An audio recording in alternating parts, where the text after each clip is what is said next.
Hello बच्चों।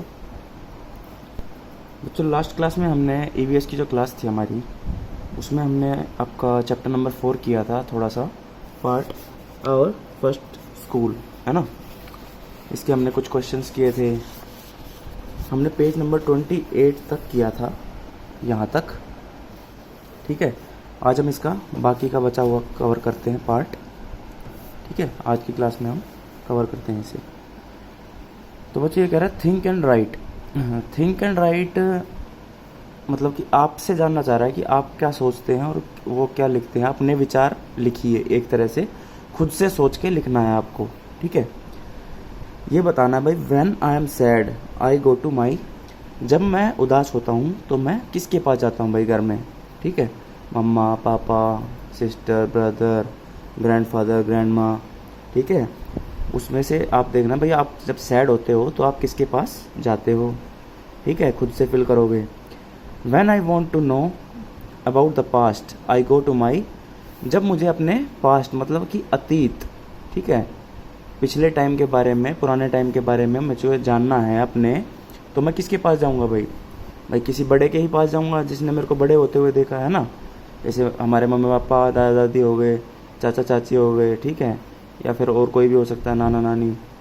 ठीक है, तो आप ये लिखोगे भाई, जब मुझे अपने किसी कोई पुरानी बात जाननी होती है तो मैं किसके पास जाता हूँ।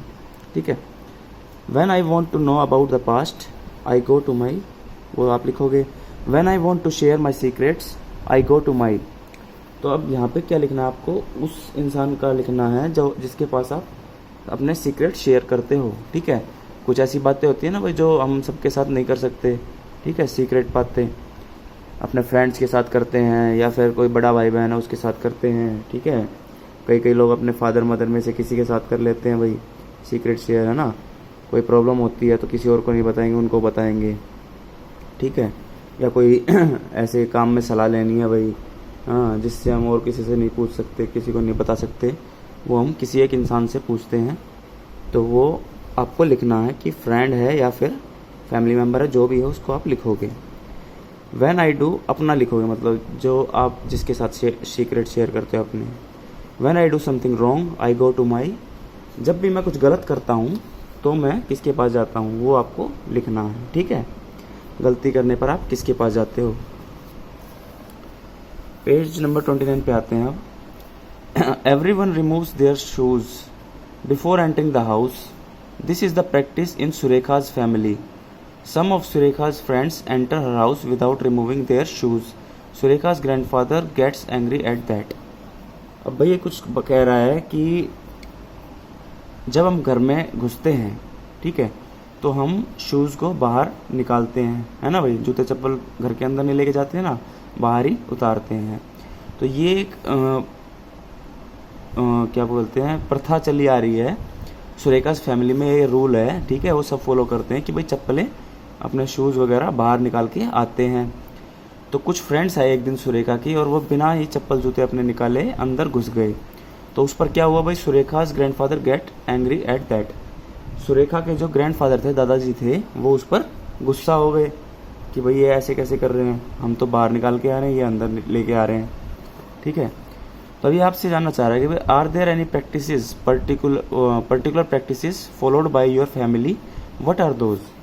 कह रहा भाई आपकी फैमिली के द्वारा भी कोई ऐसी पर्टिकुलर, मतलब कि विशेष कोई ऐसी चीज़ें हैं जो फॉलो करते हो आप।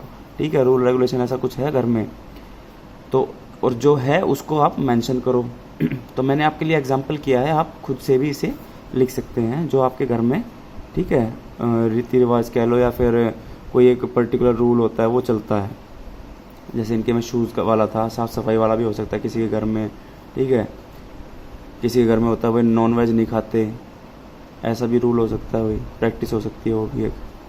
यस देयर आर यहाँ पे लिखोगे आर। ठीक है बच्चों, करेक्ट कर लेना इसे, मैं कर देता हूँ।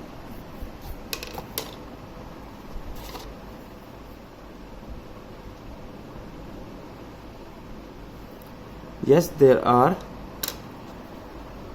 Practices followed by my family.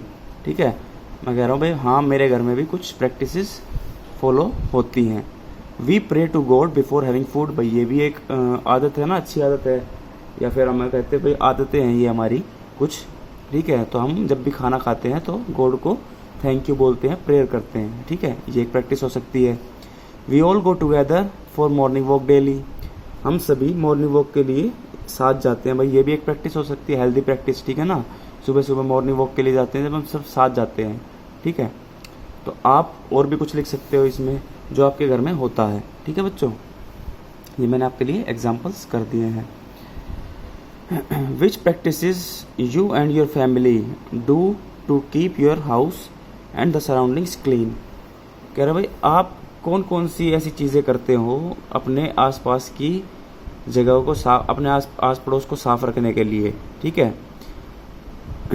अपने आसपास सफाई रखने के लिए क्या क्या आप करते हो वो पूछ रहा है भाई। We do not throw waste anywhere else but dustbin, भाई हम कहीं और नहीं बल्कि डस्टबिन में ही कचरा फेंकते हैं, एक ये हो सकता है। We pick and drop waste in dustbin that are found lying in surroundings, भाई हमें जो कचरा अगर पड़ा दिखता है कोई तो हम उसे उठाकर डस्टबिन में डाल देते हैं, भाई ये भी एक अच्छी आदत है, ठीक है ना, साफ सफाई रखने वाली। We clean our house daily, हम अपने घर की साफ सफाई डेली करते हैं ना भाई, झाड़ू पोछा वगैरह करते हैं डेली, तो वो भी एक अपने आस पड़ोस को या फिर अपने आसपास के जगहों को साफ रखने का एक तरीका है, ठीक है। ये मैंने फिर से कह रहा हूँ कि ये भी एक एग्जाम्पल के तरह इसे लीजिएगा, आप खुद से अगर लिखेंगे तो वो और अच्छा होगा, ठीक है ना। खुद से कोई एग्जाम्पल देना चाहें तो वो और बेटर होगा, ट्राई ज़रूर करना।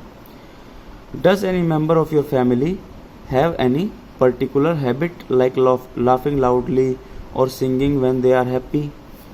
कह रहा भाई आपके घर में किसी की ऐसी आदत है कि वो ज़ोर ज़ोर से हंसे या फिर गाना गाए, खुश हो जब गाना गाते हैं, ठीक है। तो ऐसा कोई है। Yes my sister like singing and my grand father laughs loudly, ठीक है भाई। ये मैंने अपना आंसर लिख दिया कि भाई मेरी जो बहन है उसे सिंगिंग करना पसंद है और मेरे दादाजी को ज़ोर ज़ोर से हंसने की आदत है, ठीक है भाई। आप भी लिख सकते हो अपनी तरफ से भी। ये सभी क्वेश्चन है ना बच्चों, ये सब आपके लिए ओपन है, ठीक है ना। उसमें आप मैं तो ये एग्जांपल करता हूँ सब में, आप अपनी तरफ से भी आंसर दे सकते हो, ठीक है, जो आपके आसपास में या घर में हो सकता है। ईवीएस का मतलब ही है भाई एनवायरमेंटल स्टडीज़, ठीक है ना, लुकिंग अराउंड। आप अपने आसपास को देखें और जानें और उसे आप बताएं, ठीक है ना। How do you show respect to elders in your family, look around to see how others show respect. कह रहा भाई आप अपने घर में कैसे अपने बड़ों को रिस्पेक्ट करते हो और अपने आसपास में देखो भाई कौन कौन कैसे कैसे रिस्पेक्ट करता है, ठीक है। तो एक तो हो सकता है भाई टॉक विद देम पोलाइटली, अपने बड़ों के साथ पोलाइटली मतलब शांतिपूर्वक तरीके से बात करना, अच्छे से बात करना, है ना। Never call them by their names, भाई अपने से बड़ों को नाम लेकर नहीं बुलाते, ठीक है ना। लिसन टू देयर एडवाइस, अगर वो कुछ सलाह दे रहे हैं आपको तो उसे सुनिए ज़रूर, ठीक है, वो आपके अच्छे के लिए ही बताएंगे। Offer help to the people of my family in elder, अच्छा, offer help to the elder people of my family in their day to day activities. कह रहा भाई मैं अपने परिवार के बड़े सदस्यों को, जो बड़े बूढ़े हैं, उनकी डे टू डे लाइफ में हेल्प करता हूँ। भाई कई होते हैं जैसे बुजुर्ग हो जाते हैं हमारे दादा दादी जी, ठीक है, तो वो कई बार होता है भाई घुटनों में प्रॉब्लम होती है, एक जगह से दूसरी जगह पे जाने में प्रॉब्लम होती है, ठीक है ना, उठने बैठने में प्रॉब्लम होती है, बाहर जाने में, तो हम उनकी हेल्प करते हैं। या फिर कोई सामान नहीं उठा पाते वो भारी, तो हम उनके लिए उठा देते हैं, हेल्प करते हैं उनकी। तो हेल्प करना भी एक अच्छी आदतें हैं कि उनको रिस्पेक्ट करते हैं हम, ठीक है ना। Ask any older member of your family to tell a funny incident of her or his childhood. अभी आपसे जानना चाह रहा है कि भाई आप अपने फैमिली मेंबर से किसी से पूछेंगे कि उनके साथ कोई फनी किस्सा हुआ है, ठीक है, मजाक वाला किस्सा हुआ है, कोई ऐसी बात हुई है जिस पे हंसी आते हो या फिर कोई मजाक में हो गई हो घटना, ठीक है। हमारे साथ होती है ना, जैसे मान लो कोई अपनी स्टोरी बताता है, भाई बचपन में ऐसे ऐसे था, भाई एक दिन शरारत कर रहे थे, खेलने भाग गए, स्कूल से निकल गए, ठीक है, फिर पापा जी को दिख गए, ठीक है, उन्होंने डंडे से एकदम पिछवाड़ा लाल कर दिया, ठीक है, ऐसी ऐसी कुछ फनी स्टोरीज़ हैं, हो जाती हैं किसी किसी के साथ, ठीक है। तो इस तरह की आप पूछेंगे भाई अपने घर वालों से कि आपके साथ भी कोई फ़नी इंसिडेंट हुआ है, तो और आपको वो लिखना है, ठीक है। तो बच्चों ये कुछ क्वेश्चंस थे, कुछ तो मैंने आपको एग्जांपल दे दिए, कुछ को आपको बताया है कि कैसे करना है, ठीक है। उन्हें आप करेंगे और ये चैप्टर आप पूरा करेंगे, सॉल्व करेंगे। उम्मीद है कि पहला भी आपने कर लिया होगा पिछली वीडियो देखकर, ठीक है। ये आपकी क्लास 2 है इस चैप्टर की, ठीक है बच्चों। धन्यवाद।